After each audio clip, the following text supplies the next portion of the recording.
10वीं बार आए, ये बहुत अच्छी बात है, लेकिन आते ही आपने असत्य बोला और कहा कि आपकी काशी है और आप काशी के हैं। तो ये पूरी तरह से आपने असत्य बोला।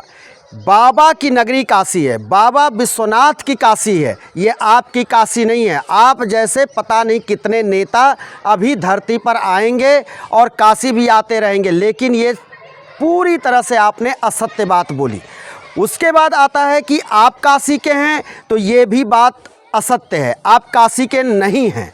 आपने काशी को न तो जिया है, न समझा है, न यहाँ रहे हैं, तो इसलिए आप काशी के भी नहीं हैं। दूसरी बात, हाँ, हम इस बात से इनकार नहीं करेंगे कि आप काशी के सांसद हैं, यानी वाराणसी के सांसद हैं। वाराणसी आपका सिर्फ चुनावी क्षेत्र है और आप यहाँ से चुनाव जीते हैं, तीसरी बार जीते हैं, देश की बागडोर आपके हाथों में है।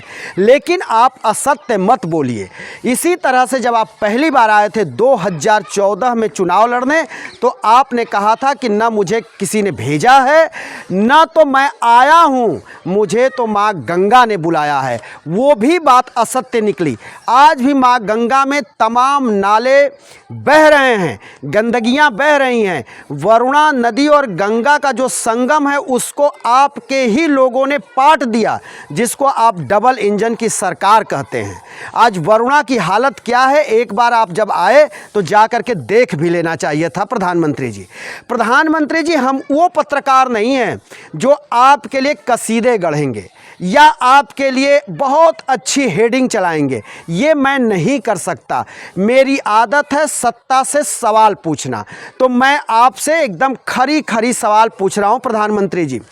प्रधानमंत्री जी, आप बताइए कि आपने वाराणसी को कहा कि हम देश ही नहीं, वाराणसी को एक उदाहरण के तौर पर आपने पेश करते हुए कहा कि जहां की प्राचीनता और आधुनिकता दोनों का हमने ध्यान रखा। आपने कतई ध्यान नहीं रखा। बनारस की प्राचीनता को आपने उजाड़ दिया और नवीनता के नाम पर आपने जो है बनारस को पूरी तरह से कंगाल बना दिया। जहाँ जहाँ से बनारस के लोग या तो वहाँ टहलने जाते थे या बड़े बड़े नेताओं का भाषण होता था, उसको आपने पहले तो पार्किंग में तब्दील कर दी और वहाँ से धनार्जन करने लगे। ऊपर अगर आदमी टहलने जाता है तो वहाँ पर उससे जो है वसूली होती है। तो प्रधानमंत्री जी, असत्य मत बोला करिए। जब आप बनारस आते हैं तो ये बाबा विश्वनाथ की नगरी है और बाबा विश्वनाथ के दरबार में आप असत्य बातों को मत कहा करिए जो कि गले न उतरे। प्रधानमंत्री जी, आप जो है लगभग 11 साल से देश के प्रधानमंत्री हैं, 3 बार से बनारस से जीत रहे हैं। प्रधानमंत्री जी, आप ज़रा ये बताइए कि बनारस में संचालित तमाम जो है चैरिटेबल अस्पतालों को आपने फूटी कौड़ी दी। वहाँ लोगों के इलाज होते रहे हैं, पहले सस्ते दर पे इलाज हो जाता था, लोग जो है जाते थे, दवाएं लेते थे, डॉक्टर को दिखाते थे। उनको आपने जीवित रखा है? नहीं रखा है। इसी तरह से जितने भी सरकारी हॉस्पिटल हैं, चाहे वो बड़े हैं चाहे छोटे, सभी आज बीमारू हालत में हैं। प्रधानमंत्री जी, आप उनकी भी सुधि नहीं लेते हैं। आप इसलिए हम कह रहे हैं कि आप यहाँ के सांसद हैं, और जब सांसद ही नहीं सुधि लेगा तो फिर आपकी डबल इंजन की सरकार को हम कतई नहीं मानते कि वो विकास के रास्ते बनारस के लिए खोल दिया है। अब आइए हम इसकी पूरी आपको बात बताते हैं। बनारस में सबसे बड़ा अगर सरकारी हॉस्पिटल देखा जाए तो वो मंडलीय चिकित्सालय कबीर चौरा हॉस्पिटल है, जिसका पुराना नाम शिव प्रसाद गुप्त हॉस्पिटल है।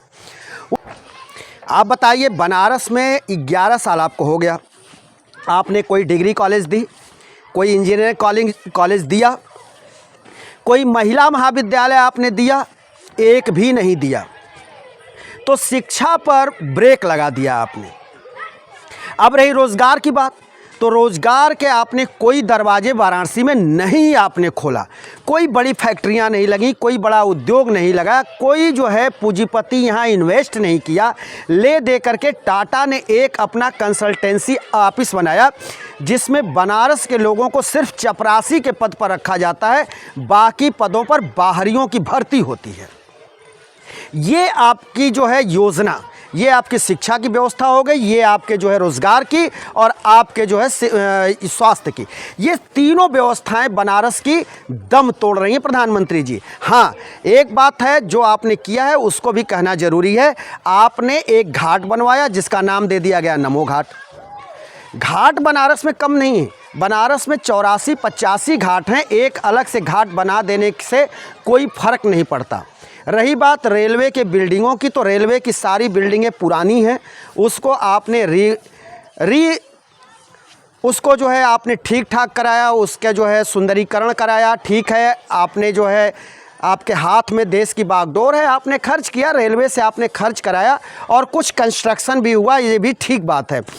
रोडों के कंस्ट्रक्शन हुए, ये इसको भी हम ये नहीं कहते हैं कि ये गलत हुआ, जो हुआ है सही हुआ है, लेकिन यहाँ की जनता की जो मूलभूत जो है सुविधाएं मिलनी चाहिए, जो उनकी आवश्यकता है, उस पर आपने ध्यान नहीं दिया।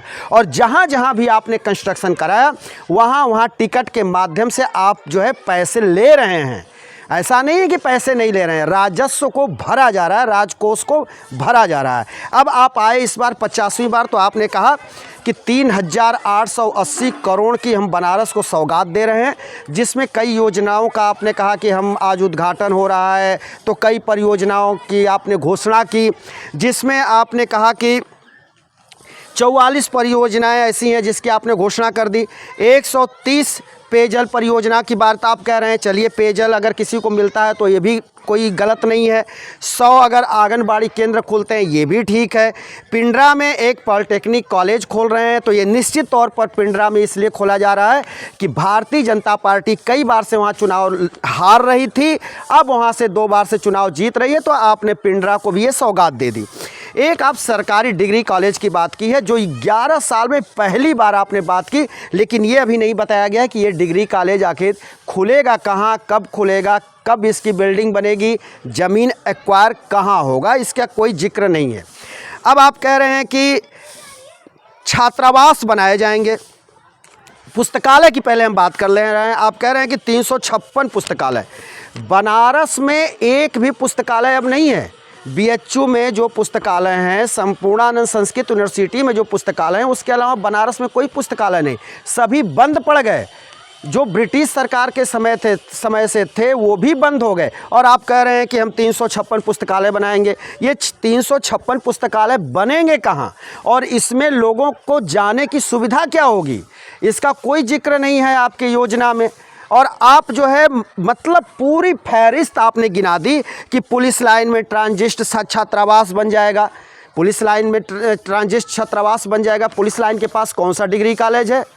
प्रधानमंत्री जी, ये सारी बातें सिर्फ जो है असत्य हैं, सिर्फ कागज़ पर अच्छी लगेंगी। या तो कल के जो अखबार आएंगे, जो भी अखबार आएगा प्रधानमंत्री जी, वो अखबार गुलाबी हेडिंग और काले सूट वालों का होगा। वो आपके लिए कसीदे गढ़ सकते हैं, मैं कसीदे नहीं गढ़ सकता। सवाल खरी खरी होगी, चाहे जो भी इसके लिए करना पड़े। सवाल में कहीं से कोई छूट हम नहीं दे सकते। सवाल तो हम करते रहेंगे जब तक बनारस में कोई भी समस्याएं रहेंगी, तो सवाल होगा और डंके की चोट पर होगा। आप कहते हैं कि बनारस में तार अब कहीं लटक नहीं रहे हैं। बनारस के तमाम गलियों में, तमाम बाज़ारों में तारों का जखीरा लटक रहा है, लोगों के सिर से टकराता रहता है, लेकिन इसकी कोई व्यवस्था नहीं हुई है अभी तक। लोगों के तमाम समस्याएं हैं, लेकिन उधर भी आपका ध्यान कभी नहीं गया। और आपकी जो डबल इंजन की सरकार है, जो उत्तर प्रदेश में चल रही है, उसने भी कोई इस तरह का कदम नहीं उठाया जिससे कि बनारस की जनता को कोई राहत महसूस हो।